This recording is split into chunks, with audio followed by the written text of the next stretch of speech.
नमस्कार, मी रेवा इंगडे. जनसपोर्ट न्यूजमध्ये आपलं स्वागत आहे. पुण्यातून सर्वात मोठी ब्रेकिंग न्यूज आहे. पुणे सोलापूर महामार्गावर होर्डिंग कोसळल्याची घटना घडली आहे. मिळालेल्या माहितीनुसार लोणी काळभोरमध्ये हे होर्डिंग कोसळलंय. होर्डिंगच्या बाजूलाच बँड पथक होतं आणि अनेक गाड्या पार्क केलेल्या होत्या. यात होर्डिंग खाली उभा असलेला बँड पथकातील घोडा गंभीर जखमी झालाय. अनेक गाड्यांचे नुकसान झाले असल्याची माहिती. पुणे शहर आणि परिसरामध्ये पावसाला सुरुवात झाली आहे. तसेच जोराचा वारा देखील वाहू लागलाय. यावेळी लोणी काळभोर येथील होर्डिंग कोसळले. जवळच एक लग्न कार्य पार पडत होते. त्यावेळी बँड पथक या होर्डिंगच्या बाजूला उभे होते. बँड पथकातील 2 घोडे देखील तेथे उभे होते. अचानक होर्डिंग पडल्यामुळे एक घोडा जखमी झालाय. पुणे सोलापूर महामार्गावरील कवडीपाट टोल नाक्याजवळ हा अपघात झालाय. लॉन्सच्या समोर हे होर्डिंग होतं.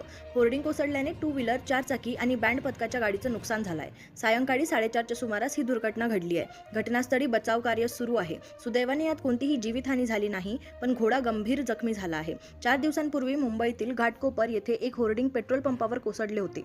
यात 16 निष्पाप लोकांचा जीव गेला होता. त्यानंतर प्रशासनाकडून राज्यभरातील होर्डिंगवर कारवाईचे सत्र सुरू झाले आहे. अनेक अनधिकृत होर्डिंग हटवण्यात आले आहेत. मात्र होर्डिंग कोसळण्याच्या दुर्घटना थांबण्याचं नाव घेत नाहीयेत. पुण्यात 2 दिवसापूर्वीच एक होर्डिंग कोसळलं होतं.